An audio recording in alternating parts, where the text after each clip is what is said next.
కుటుంబ రాజకీయాలు కలిసి వచ్చి పొలిటీషియన్ అవతారమెత్తారు.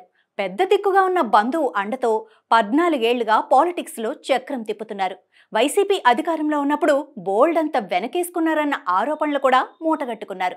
ముందు నుంచి పార్టీ శ్రేణులను చిన్న చూపు చూస్తూ వచ్చిన సదరు నేత ఇప్పుడు కష్టకాలంలో వారికి కనిపించటమే మానేశారు. ఆయన ఇంట్లో ఉన్నారో లేదో కూడా స్థానికులకు తెలియటం లేదట. ఎవరా వెరైటీ లీడర్ అంటారా? Let's watch this story. Vizianagaram రాజకీయాల్లో బొత్స సత్యనారాయణ ఫ్యామిలీది ప్రత్యేక స్థానం. ఎన్నికలు వస్తే కుటుంబం మొత్తం పోటీలో ఉండేందుకు ఇష్టపడతారు. లాబియింగ్ చేసైనా సరే తాము అనుకున్న సీట్లు సాధించుకోవటానికి తాపత్రయపడతారు. ప్రతి ఎన్నికల్లోనూ వారి కుటుంబం నుండి కనీసం 4 పోటీ చేయటం ఆనవాయితీగా మారిపోయింది. గత సార్వత్రిక ఎన్నికల్లో పోటీ చేసిన ఆ 4 రక్త సంబంధికుడు కాకపోయినా దగ్గర బంధువైన నెల్లిమర్ల వైసీపీ మాజీ ఎమ్మెల్యే బద్దుకొండ అప్పలనాయుడు కూడా ఉన్నారు. బొత్స ఆశీస్సులతో ఓసారి జిల్లా పరిషత్ చైర్మన్గా 4 సార్లు పోటీ చేసి 2 సార్లు ఎమ్మెల్యేగాను బద్దుకొండ అప్పలనాయుడు గెలుపొందారు.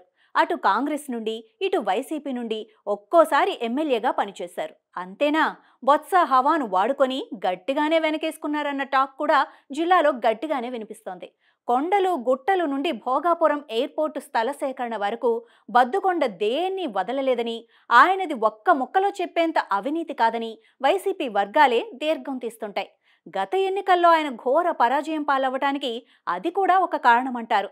అనేక అవినీతి ఆరోపణలు వచ్చినప్పటికీ ఆయన ఎన్నడూ వాటిని పట్టించుకోలేదు సరికదా, వాటికి కౌంటర్ కూడా ఎక్కడా ఇవ్వలేదు. ఎవరేమనుకుంటే నాకేంటి అన్న చందాన నిమ్మకు నీరెత్తినట్లు తన పని తాను చేసుకుపోతూ వచ్చారు. వాటికి తోడు పార్టీ కార్యకర్తలను కూడా ఏనాడు పట్టించుకోలేదని ఆరోపణలు బలంగా వినిపించేవి. గత 5 ఏళ్లలో ఏనాడు కార్యకర్తల్ని గాని నాయకుల్ని కానీ ఆయన పలకరించలేదన్న విమర్శలు కూడా ఉన్నాయి. సమస్యలు చెబుదామనుకుంటే అందుబాటులో ఉండేవారు కాదని సొంత పార్టీ కార్యకర్తలే ధ్వజమెత్తుతూ ఉంటారు. ఫాస్ట్ కంటిన్యూస్ టెన్స్ లా అప్పలనాయుడు ఓటమి తర్వాత కూడా అదే ఒరవడి సాగిస్తున్నారట. సాధారణంగా ఓటమి తర్వాత సమీక్షించుకోవటం, ద్వితీయ శ్రేణి నాయకుల్ని పిలిపించుకొని మాట్లాడటం చేస్తూ ఉంటారు. కానీ సదరు తాజా మాజీ మాత్రం అవేవి పట్టనట్లు అసలు ఇంటి నుండి బయటకు రావటం లేదట. అసలు లోకల్గా ఉన్నారో లేదో కూడా ప్రజలకు తెలియట్లేదట. ఇప్పటి వరకు ప్రజల పక్షాన్ని నిలబడి అధికార కూటమిని ప్రశ్నించిన పాపాన పోలేదట. కూటమి పొత్తులో భాగంగా జనసేనకి ఇక్కడి సీటును కేటాయించగా లోకం మాధవి భారీ మెజారిటీతో విజయం సాధించారు.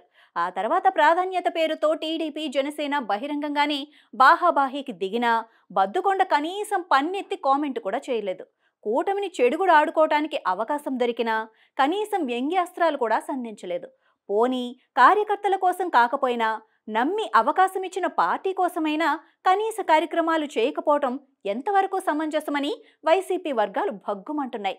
జనసేన ఎమ్మెల్యే లోకం మాధవి పార్టీ ఫిరాయింపులను ప్రోత్సహిస్తూ వైసీపీ సర్పంచులను, కౌన్సిలర్లను, ఎంపీటీసీలను తమ వైపు తిప్పుకుంటుంటే కనీసం దిద్దుబాటు చర్యలు చేపట్టడం లేదని కేడర్ అసహనం వ్యక్తం చేస్తోంది. మరి బద్దుకొండ వారి లెక్కలేంటో ఆయనకే తెలియాలి.